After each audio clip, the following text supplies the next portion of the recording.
자기 스스로 만든 고통.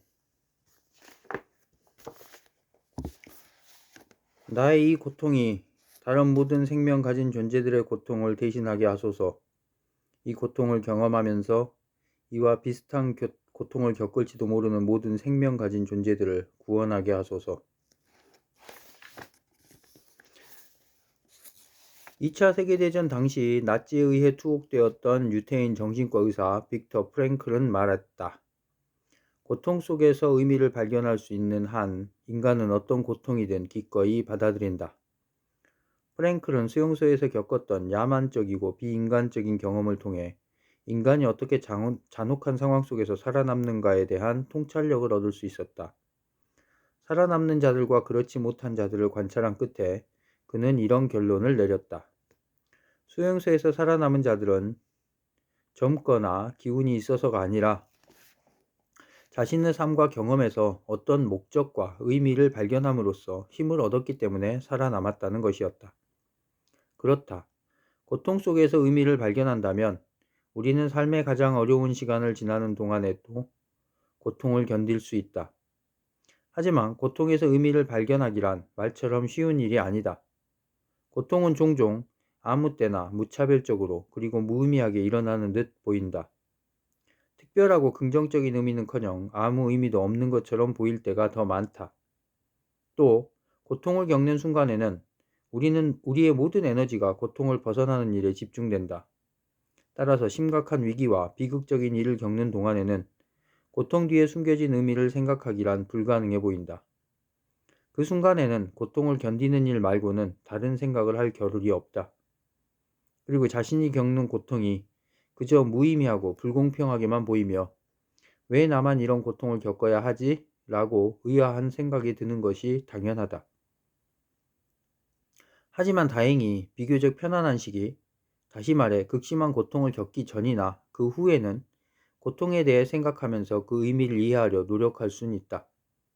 그리고 우리가 고통의 의미를 찾으면서 보낸 시간과 기울인 노력은 실제로 나쁜 일이 닥칠 때 큰 도움을 주는 것으로 우리에게 보답할 것이다. 하지만 그런 보상을 얻으려면 상황이 좋을 때 고통의 의미를 찾기 시작해야 한다. 강한 뿌리를 갖고 있는 나무는 강한 폭풍도 견딜 수 있지만 폭풍이 지평선에 나타나는 순간에 곧바로 나무 뿌리가 자랄 순 없다. 그러면 고통의 의미를 찾기 위해 우리는 어디서부터 시작해야 할까? 많은 사람들이 자신이 믿는 종교를 통해 고통의 의미를 찾기 시작한다. 종교들마다 인간의 고통이 가진 의미와 목적에 대해 이해하는 방법이 서로 다르지만 세계의 모든 종교들은 자신들의 기본적인 신앙을 바탕으로 고통에 대응하는 나름의 방법을 제시한다. 예를 들면 불교와 힌두교에서는 고통은 어디까지나 과거에 저지른 나쁜 행위의 결과이며 영적인 해탈을 추구하는 데 자극제가 된다고 여긴다. 유태교는 우주가 선하고 정의로운 하느님에 의해 창조되었다고 믿는다. 하느님의 마스터 플랜이 때로는 불가사의하고 이해하기 어려운 듯 보이지만 하느님의 계획에 대한 믿음은 유태인들로 하여금 고통을 보다 쉽게 견딜 수 있게 해준다. 그들은 다음과 같은 탈무드의 말을 믿는다. 하느님이 하시는 모든 일은 최선의 결과를 위한 것이다. 이런 생각을 가져도 삶은 여전히 고통스럽겠지만 여자가 아이를 낳을 때 고통을 겪는 것처럼 그들은 어떤 고통을 받더라도 그것을 통해 좋은 결과로 보상받을 것이라고 믿는다. 다만 문제가 되는 것은 아이를 낳는 일과는 달리 좋은 결과가 무엇인지 종종 알 수 없다는 것이다. 그래도 하느님에 대한 강력한 믿음을 가진 사람들은 인간에게 고통을 주는 하느님의 궁극적인 목적을 믿음으로써 힘을 얻는다. 그들은 유태교의 히시디즘을 따르는 한 현자의 다음과 같은 충고를 따르는 것이다. 인간이 고통을 받을 때 고통은 너무 싫어 라고 말해서는 안 된다. 하느님이 인간에게 지운 짐 중에서 나쁜 것은 아무것도 없다. 하지만 고통은 너무 써 라고 말하는 건 좋다. 약 중에는 쓴 것도 있기 때문이다. 유태교의 시각에서 볼 때 고통은 유익한 점을 많이 갖고 있다. 고통은 인간의 믿음을 시험하고 강하게 만들어준다. 또한 고통을 통해 인간은 아주 근본적이고 친근한 방법으로 하느님에게 가까이 가고 물질 세계와 거리를 두며 피난처로서 하느님에게 의지하게 된다. 종교가 고통의 의미를 발견하는 데 값진 도움을 줄 수 있지만 종교적인 세계관을 갖지 않은 사람들도 깊은 사색을 통해 고통의 뒤에 있는 의미와 가치를 발견할 수 있다. 고통은 보통 불쾌감을 주지만 그 고통이 우리의 인생을 시험하고 더욱 강하고 깊이 있게 인생을 경험하게 만든다는 것은 의심의 여지가 없다. 마틴 루터 킹 2세는 이렇게 말했다. 나를 파괴하지 못하는 것은 나를 더욱 강하게 만든다. 고통이 다가올 때 뒤로 물러서는 것은 당연하지만 고통은 또한 우리에게 도전할 과제를 주며 최선의 결과를 가져다 줄 수 있다. 그레이엄 그린은 제3의 인간이란 자신의 책에서 이런 생각을 펼치고 있다. 이탈리아에서 보기아스가 통치하던 30년 동안 사람들은 전쟁, 테러, 살인, 유혈 사태를 겪었다. 하지만 그들은 미켈란젤로와 레오나르도 다빈치를 배출하고 르네상스 시대를 열었다. 스위스에서는 형제를 갖고 500년 동안 민주주의와 평화를 누렸지만 스위스인들이 만들어낸 것이 무엇인가? 뻐꾸기 시계가 고작이다. 때로 고통은 우리를 억세고 강하게 만들지만 반대로 우리를 더 부드럽고 민감하고 다정하게 만드는 가치도 지니고 있다. 고통 속에서 경험한 자신의 나약함 덕분에 우리는 다른 사람과 더 깊은 관계를 맺을 수 있다. 시인 윌리엄 워즈워드는 말했다. 깊은 고뇌가 내 영혼을 인간답게 만들었다. 고통이 사람을 인간답게 만드는 것을 설명하려다 보니 로버트라는 친구가 생각난다. 로버트는 아주 성공적인 회사의 최고 경영자였다. 하지만 몇 해 전 그는 심각한 경제적 타격을 입었고 그 일로 인해 심각한 우울증에 빠졌다. 그가 우울증에 깊이 빠져 있는 동안 그를 만난 적이 있었다. 나는 로버트가 자신감과 열정을 보여주는 본보기라고 늘 생각하고 있었는데 너무나 풀이 죽어 있는 그의 모습은 나를 깜짝 놀라게 만들었다. 고뇌에 찬 목소리로 로버트는 말했다. 내 인생에서 지금보다 나쁜 적은 없었어. 도저히 그 일을 마음속에서 떨쳐버릴 수가 없을 것 같아. 내 마음이 이렇게까지 가라앉고 무력하고 자제력을 잃을 줄은 몰랐어. 그가 처한 힘든 상황에 대해 잠시 얘기를 나눈 뒤 나는 그의 우울증을 치료하기 위해 동료 정신과 의사를 소개해 주었다. 몇 주 뒤 나는 로버트의 부인 카렌을 우연히 만나 남편이 좀 나아졌는가 물었다.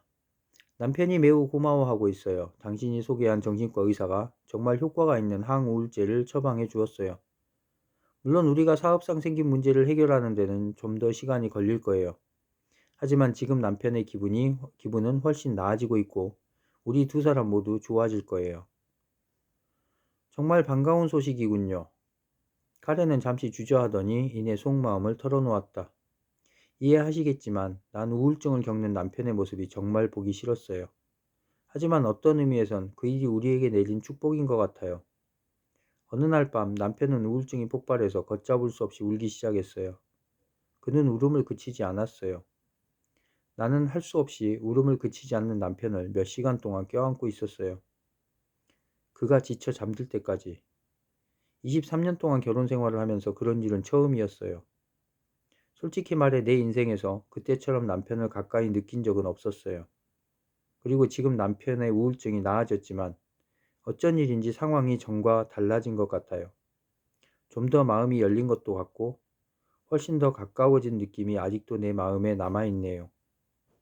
남편이 자신의 문제를 나와 나누고 두 사람이 함께 그것을 해결하는 일은 어쨌든 우리 관계를 변화시켰고 덕분에 우리는 더욱 가까워졌어요. 인간의 고통이 어떤 의미를 가질 수 있는가를 탐구하면서 우리는 다시 한번 달라이 라마에게 귀를 기울일 필요가 있다. 불교 수행에선 개인의 고통을 자비심을 높이는 방법으로 이용합니다. 고통을 통렌 수행의 기회로 이용하는 것입니다. 통렌 수행이란 대승불교에서 행하는 마음속으로 그리는 수행입니다. 이 수행을 하는 불교도는 다른 사람의 고통을 떠맡고 그들에게 자신이 가진 모든 것, 건강, 재산을 준다고 마음속으로 상상합니다. 이 수행에 대해선 나중에 더 자세히 설명할 기회가 있을 것입니다. 따라서 당신이 질병이나 또 다른 고통을 겪는다면 당신은 그것을 기회로 삼아 이렇게 상상할 수 있습니다. 나의 이 고통이 다른 모든 생명을 가진 존재들의 고통을 대신하게 하소서. 이 고통을 경험하면서 이와 비슷한 고통을 겪었을지도 모르는 모든 생명 가진 존재들을 구원하게 하소서. 따라서 당신은 자신의 고통을 다른 사람들의 고통을 떠맡는 수행의 기회로 이용하는 것입니다. 여기서 한 가지 지적할 것이 있습니다. 예를 들어 당신이 병이 들어 앞에서 말한 방법대로 나와 비슷한 병으로 고통받을 사람들을 대신해 내가 고통을 겪게 하소서라고 생각하면서 다른 사람들의 병과 고통을 떠맡고 그들에게 자신의 건강을 준다고 상상한다고 합시다. 하지만 이 말은 당신의 건강을 무시하라는 의미는 아닙니다. 병에 대처할 때 무엇보다 중요한 것은 그런 병으로 고통받지 않도록 예방하는 것입니다. 적절한 음식을 먹거나 그 밖에 다른 예방 조치를 취하는 것입니다. 그리고 실제로 당신이 병에 걸리면 그것에 알맞는 약을 먹고 전해 내려오는 모든 방법을 쓸 필요가 있음을 잊지 말아야 합니다. 하지만 일단 병에 걸리면 통냉 같은 수행은 당신이 매우 다른 자세로 그 상황에 대처하게 해줍니다. 자신이 처한 상황을 한탄하거나 스스로에 대한 연민에 빠지고 고민에 휩싸이는 대신에 당신은 올바른 자세로 불필요한 정신적 고통으로부터 자신을 구할 수 있습니다. 통례 명상 수행, 다시 말해 주고받는 수행, 이 몸으로 느끼는 실제적인 고통을 줄이고 주고받는 수행이 몸으로 느끼는 실제적인 고통을 줄이고 몸을 치료할 수는 없지만 불필요한 심리적 고통과 고민으로부터 우리를 보호해 줄 수는 있습니다. 당신은 이렇게 생각할 수 있습니다. 내가 이 고통을 경험함으로써 이와 똑같은 경험을 할지도 모르는 다른 사람들을 도와주고 구원할 수 있게 하소서. 그러면 당신의 고통은 종교적이고 영적인 수행을 하는데 도움을 주고 따라서 새로운 의미를 갖게 됩니다. 가장 높은 차원에 있는 수행자라면 자신의 고통을 유감으로 여기거나 슬퍼하는 것이 아니라 일종의 특권으로 받아들입니다.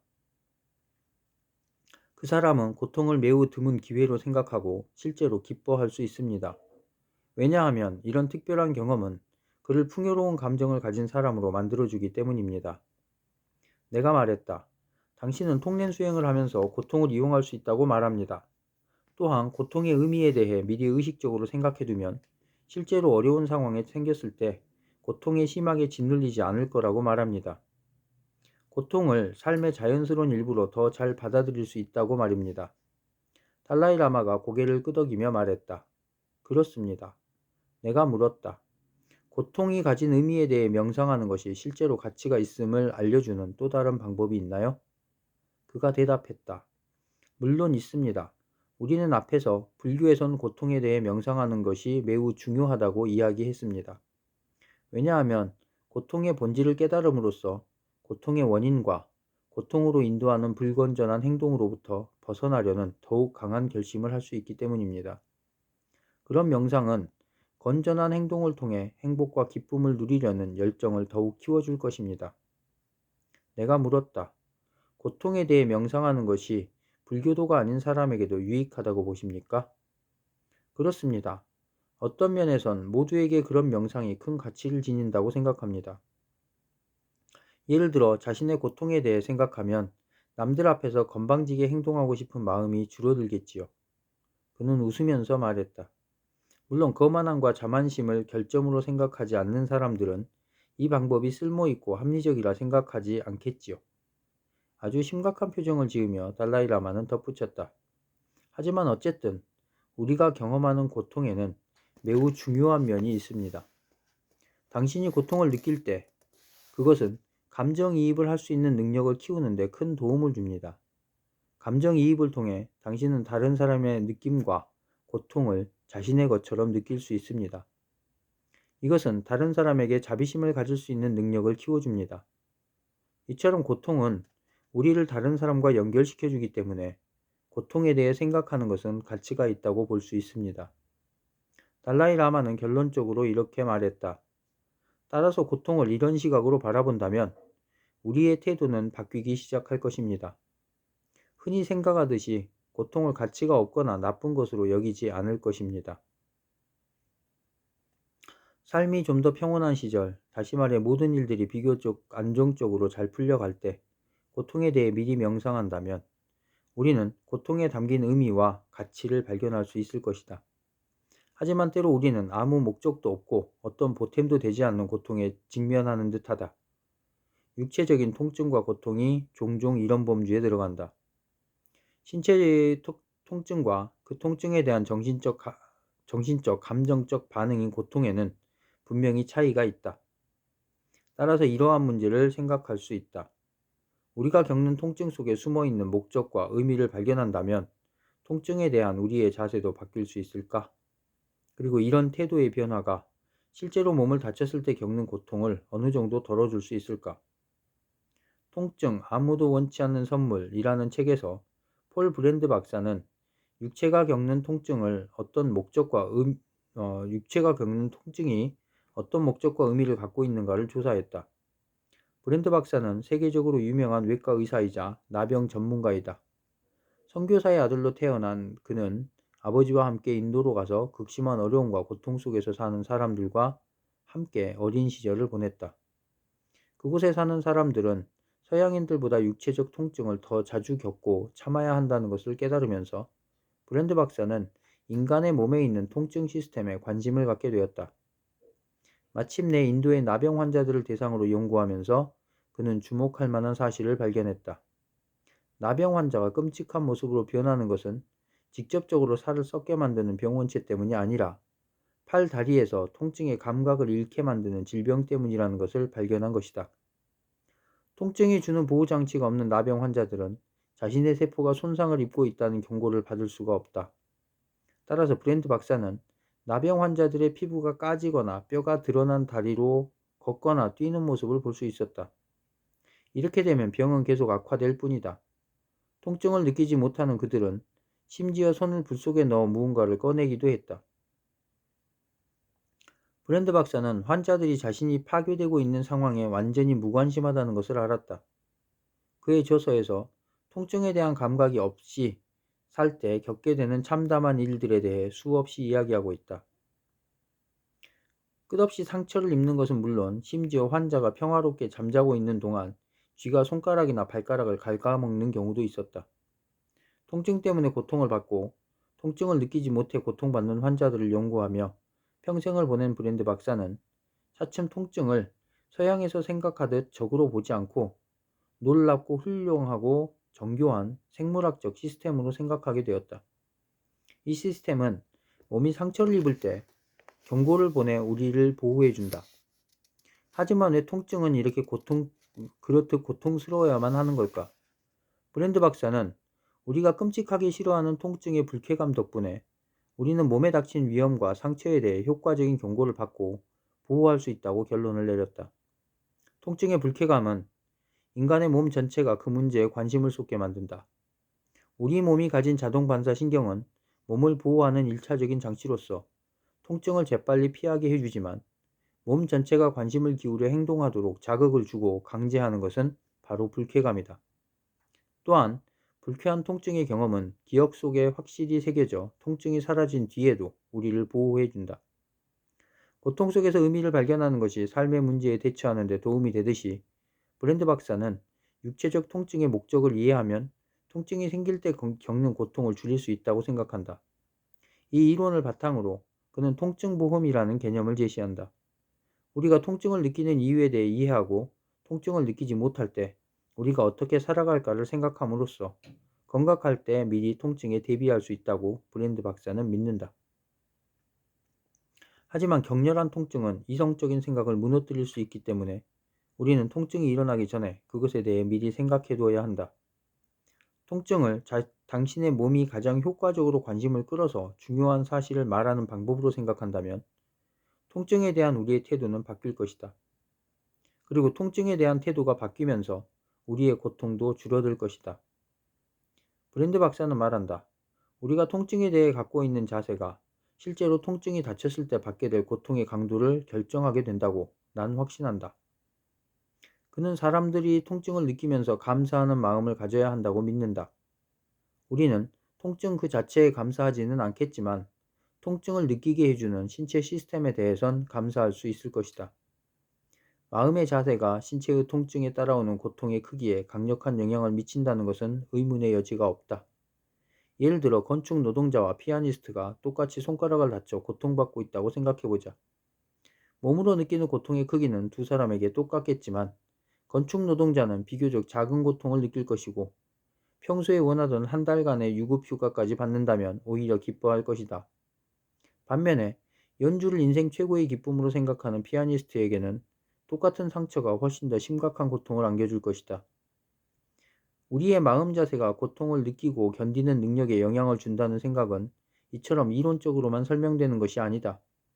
이 사실은 많은 과학적 연구와 실험을 통해서도 입증되었다. 이 문제를 조사하는 연구자들은 통증을 느끼고 경험하는 과정을 추적함으로써 연구를 시작했다. 통증은 감각기관의 신호로부터 시작된다. 이 신호는 위험에 대한 느낌이 말초신경을 자극할 때 울리는 경보음과 같다. 수백만 개의 신호가 척추를 타고 뇌 하부에 흐른다. 그러면 이 신호들은 분류되고 메시지가 뇌의 더 높은 곳으로 전달되어 통증을 알린다. 다음으로 뇌는 미리 추려낸 메시지들을 분류하고 어떻게 반응할 것인지 결정한다. 바로 이 단계에서 우리의 마음이 통증의 가치와 의미를 주고 우리가 통증을 강하거나 약하게 느끼도록 바꿀 수 있다. 다시 말해, 우리는 통증을 마음속에서 고통으로 바꾸는 것이다. 통증을 고통으로 느끼는 것을 줄이기 위해 우리가 확실히 구별해야 할 것이 있다. 그것은 진짜 통증이 주는 통증과 통증에 대한 우리의 생각 때문에 생겨난 통증을 구별하는 일이다. 두려움, 공포, 죄책감, 외로움, 무력감은 모두 통증을 커지게 할 수 있는 마음의 반응들이다. 따라서 통증에 대처하기 위해 우리는 약이나 다른 치료법 같은 현대의학의 수단을 써서 통증을 느끼는 낮은 단계에서부터 대응할 수 있지만 또한 시각과 마음 자세를 바꿈으로써 높은 차원에서 통증에 대처할 수도 있다. 많은 연구자들은 통증을 느끼는데 마음이 어떤 역할을 하는가를 조사했다.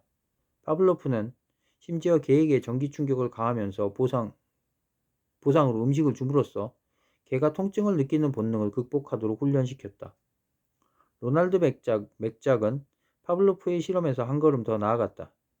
그는 스코틀랜드의 테리어 강아지를 쿠션을 깔아놓은 곳에서 키웠다. 강아지들은 자라면서 무엇에 부딪히거나 상처를 입지 않도록 하기 위해서였다. 이 강아지들은 통증에 반응하는 기본적인 방법을 배우지 못했다. 발을 바늘로 찔러도 강아지들은 반응을 보이지 않았다. 이것은 다른 곳에서 자란 새끼들이 바늘에 찔렸을 때 비명을 지르는 것과는 정반대의 모습이었다. 이 같은 실험의 근거에 멜작은 불쾌한 감정 반응을 포함해서 우리가 통증이라고 부르는 느낌의 대부분은 본능적인 것이 아니라 학습된 느낌이라는 결론을 내렸다. 인간을 대상으로 한 최면 실험이나 플라시보 효과 등도 높은 차원의 두뇌 기능이 낮은 단계의 신경에 전해지는 통증의 신호를 어느 정도 통제할 수 있다는 것을 증명했다. 이것은 우리의 마음이 고통을 느끼는 정도를 결정할 수 있음을 보여준다. 이런 결과는 하버드 의과대학에서 연구한 리처드 스턴백과 버나드 터스키 박사가 발견한 흥미로운 것들을 이해하는 데도 도움이 된다. 두 사람은 통증을 느끼고 참는 능력이 인종에 따라 큰 차이가 있음을 알아냈다. 이것은 훗날 다른 연구에서 일하는 메리앤 베이츠 박사의 연구에 의해 또다시 확인되었다. 이렇듯 통증에 대한 자세가 우리가 느끼는 고통의 강도에 영향을 미칠 수 있다는 주장은 단순히 철학적인 사색이 아니라 과학적인 증거로도 뒷받침되고 있다. 그리고 통증의 가치와 의미에 대한 명상을 통해 통증에 대한 마음 자세를 바꿀 수 있다면 우리의 노력이 전혀 쓸모없는 것은 아닐 것이다. 통증에 숨겨진 목적을 발견하려고 노력하면서 브랜드 박사는 또 하나의 흥미롭고 중요한 관찰 결과를 보여준다. 그의 말에 따르면 나병 환자들은 다음과 같이 보고했다고 한다. 물론 난 내 손과 발을 볼 수는 있지만 어찌된 일인지 그것들이 내 몸의 일부분으로 느껴지지 않아요. 그것들은 그냥 하나의 물건처럼 느껴져요. 이처럼 통증은 우리에게 경고를 보내고 우리 몸을 보호할 뿐 아니라 우리를 하나의 유기체이게 만든다. 손이나 발에서 통증을 느끼지 못한다면 그것은 더 이상 우리 몸의 일부분으로 생각되지 않을 것이다. 육체의 통증이 우리가 하나의 몸으로 통합되어 있다는 느낌을 주듯이 고통에 대한 경험은 다른 사람들과 우리를 연결해주는 힘을 가진다고 생각할 수 있다. 아마 이것이 우리의 고통 뒤에 숨겨진 궁극적인 의미일 것이다. 우리가 느끼는 고통은 우리가 다른 사람들과 공유하는 가장 기본적인 요소이고, 우리를 모두 살아있는 생물들과 하나로 연결시켜주는 요소이다. 이제 인간의 고통에 대한 토론의 결론으로 통렌 수행에 대한 달라이라마의 가르침을 소개하고자 한다. 그는 앞에서 나눈 대화에서 이 수행법에 대해 언급했었다. 이제부터 그가 설명하겠지만, 마음속으로 상상하는 방법을 통한 이 같은 명상법의 목적은 사람들이 더 많은 자비심을 갖게 하는 데 있다. 하지만 이것은 고통에 대한 태도를 바꾸는데 큰 도움을 주는 방법으로도 볼 수 있다. 고통이나 시련을 겪는 사람은 자신의 자비심을 높이기 위해 이 수행법을 이용할 수 있다. 자비심을 높이는 방법은 자신과 비슷한 고통을 겪는 사람들을 구원해주는 상황을 마음속으로 상상하고 그들의 고통을 자기 안으로 받아들여 없애는 것이다. 다시 말해, 다른 사람을 대신해 고통을 겪는 것이다. 찌는 듯한 9월의 어느 오후, 달라이라마는 많은 청중들을 앞에 놓고 이 수행법을 가르쳤다. 강당하는 냉방기는 밖에서 치솟는 사막의 기온과 맞대결을 벌였지만 1500명의 몸에서 뿜어져 나오는 체온이 더해지자 결국 힘을 잃었다. 강당 안의 기온은 점점 올라가기 시작해서 고통에 대해 명상을 하기에 딱 알맞은 정도로 모든 사람들에게 불쾌감을 주고 있었다. 오늘 오후에는 주고받는 통렌 수행에 대해 명상을 하도록 하겠습니다.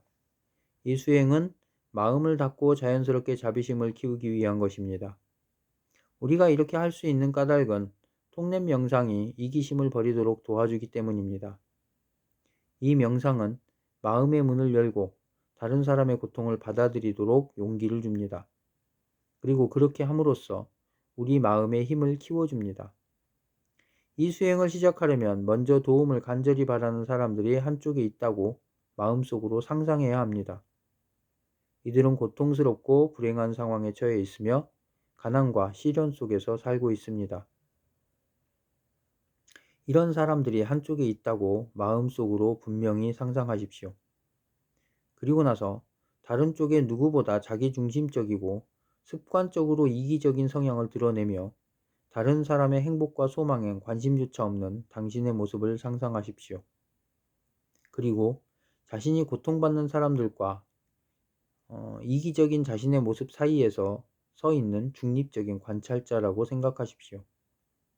그 다음에 당신이 자연스럽게 어느 쪽으로 기울어져 있는지 생각하십시오. 당신은 이기심으로 가득 찬 사람 쪽으로 더 많이 기울어져 있습니까? 아니면 자연스럽게 타인의 고통을 느끼면서 도움을 필요로 하는 약한 사람에게 손길을 뻗치고 있습니까? 당신이 객관적인 눈으로 본다면 집단이나 많은 사람들의 행복이 한 개인의 행복보다 중요함을 알 수 있을 것입니다. 다음으로 가난하고 절망에 빠진 사람들에게 관심을 집중하십시오. 당신의 모든 긍정적인 에너지를 그들에게 보내십시오. 마음속으로 당신의 모든 성공과 재산과 장점들을 그들에게 주십시오. 그런 다음 당신이 그들이 가진 고통과 문제와 모든 부정적인 것들을 떠맡는다고 마음속으로 상상하십시오. 예를 들어 당신은 소말리아에서 굶주리고 있는 순진한 아이를 마음속으로 상상하며 그런 광경에 자신이 어떤 반응을 보이는지 느낄 수 있습니다. 당신이 감정이입을 통해 아이의 고통을 공감할 수 있는 것은 이 아이는 내 친척이니까 또는 이 아이는 내 친구니까 라는 생각 때문이 아닙니다. 당신은 그 아이가 누군지조차 모릅니다. 그 아이 역시 인간 존재이고 당신 또한 인간 존재라는 사실이 당신으로 하여금 자연스럽게 이 아이의 고통을 느끼고 손을 뻗을 수 있게 하는 것입니다. 따라서 당신은 그런 자신의 모습을 마음속으로 상상하며 이렇게 생각할 수 있을 것입니다. 이 아이는 지금 고통스러운 상태로부터 자신을 구할 능력이 없어. 이렇게 생각한 다음 마음속으로 가난과 굶주림과 박탈감에서 오는 모든 고통을 자신이 짊어지십시오. 그리고 마음속으로 당신의 재능과 재산과 성공을 그 아이에게 주십시오. 이처럼 주고받는 것을 마음속으로 상상하는 수행을 통해 당신은 마음을 닦을 수 있습니다. 이 수행을 하면서 때로는 당신이 앞으로 겪게 될 고통을 먼저 상상해 자비로운 자세로 모든 미래의 고통을 지금 이 순간 떠맡을 수가 있습니다. 미래의 고통으로부터 자신을 해방시키겠다는 진지한 바람을 갖고서 말입니다. 이 수행을 통해 자기 자신에 대해 자비로운 마음을 갖게 된 다음 당신은 다른 사람들의 고통을 떠맡는 것으로 나아갈 수 있습니다. 자신이 타인의 고통을 떠맡는 것을 상상할 때 그 고통과 문제, 어려움 등을 해로운 물질, 위험한 무기, 끔찍한 동물로 상상하는 것이 좋습니다. 보기만 해도 치가 떨리는 것들로 말입니다. 그런 모습으로 고통을 상상하고 나서 그것을 당신 마음속으로 받아들이십시오. 이렇게 부정적이고 무시무시한 것이 우리 마음속에 녹아드는 것을 상상하는 이유는 우리의 습관적인 이기심을 깨트리기 위한 것입니다. 하지만 자신에 대해 부정적인 느낌을 갖고 있고 자신을 혐오하거나 증오하고 자부심이 별로 없는 사람들은 이 수행법이 적합한지 아닌지 판단하는 것이 중요합니다. 그들에겐 이 방법이 효과가 없을 수도 있기 때문입니다. 당신이 주고받는 것을 호흡과 연결시킨다면 통렌 수행은 훨씬 큰 효과가 있을 것입니다. 다시 말해, 숨을 들이마실 때 받는 상상을 하고 숨을 내쉴 때 주는 상상을 하는 것입니다. 이런 마음속 상상이 제대로 이루어질 때 당신은 조금 불편한 느낌을 받을 것입니다. 그것은 당신의 상상이 목표를 두드리고 있음을 보여주는 것입니다. 우리가 흔히 갖고 있는 자기중심적인 자세를 깨부수는 것이지요. 자, 이제 명상에 들어가도록 합시다. 통렌 명상에 대한 가르침의 결론으로 달라이라마는 한 가지 중요한 점을 지적했다. 어느 한 가지 수행이 모든 사람의 마음에 들거나 누구에게나 적합할 수는 없다는 것이다. 영적인 여행을 하면서 우리 각자는 어떤 특별한 수행이 자신에게 적합한가 아닌가를 결정해야 한다. 처음에는 어떤 수행이 우리 마음에 안 드는 경우도 있겠지만 그 방법이 결과를 가져오려면 먼저 그것에 대해 잘 이해할 필요가 있다. 이것은 그날 오후 달라이라마의 가르침을 들은 나에게 정확히 해당되는 말이었다. 당시에 나는 꼭 집어낼 수는 없었지만 뭔가 곤혹스러운 느낌을 갖고 있었다. 그것은 일종의 저항감 같은 것이었다. 하지만 그날 저녁 늦게 달라이라마의 가르침에 대해 생각하면서 그런 저항감이 그가 여러 사람이 한 사람보다 중요하다고 말한 때부터 생기기 시작했다는 것을 깨달았다. 나는 그런 생각에 대해 전에도 들어본 적이 있었다. 이를테면 영화 스타트rek에서 스포크 씨가 제시한 불카누스의 원칙이 있다. 그것은 많은 사람의 요구가 한 사람의 요구보다 중요하다는 것이었다. 하지만 이 주장에는 뭔가 문제가 있었다. 한 개인만을 생각하는 사람이란 인상을 주고 싶지 않았기 때문에 나는 이 문제를 달라이라마에게 물어보기 전에 오랫동안 불교를 믿어온 한 친구에게 말했다. 나를 괴롭히는 문제가 하나 있는데 말이야. 다수의 요구가 한 사람의 요구보다 중요하다는 말은 이론적으로는 맞는 말이지만 일상생활 속에서 우리는 사람을 집단적으로 대하진 않잖아. 한 번에 한 사람씩 대하는 게 보통이지. 그러면 1대1 차원에서 왜 그 사람의 요구가 나의 요구보다 중요해야 하지? 나 또한 한 사람의 개인이고 그런 의미에서 우린 똑같은데 말이야. 내 친구는 잠시 생각한 뒤 이렇게 말했다. 글쎄 그건 사실이야. 하지만 다른 각 개인이 자신과 진정으로 같다고 생각할 수 있다면 다시 말해 그들의 중요성이 자신보다 더하지도 덜하지도 않다고 본다면 난 그것이 수행의 출발점으로 충분하다고 생각해. 나는 결코 이 문제를 달라이라마에게 이야기하지 않았다.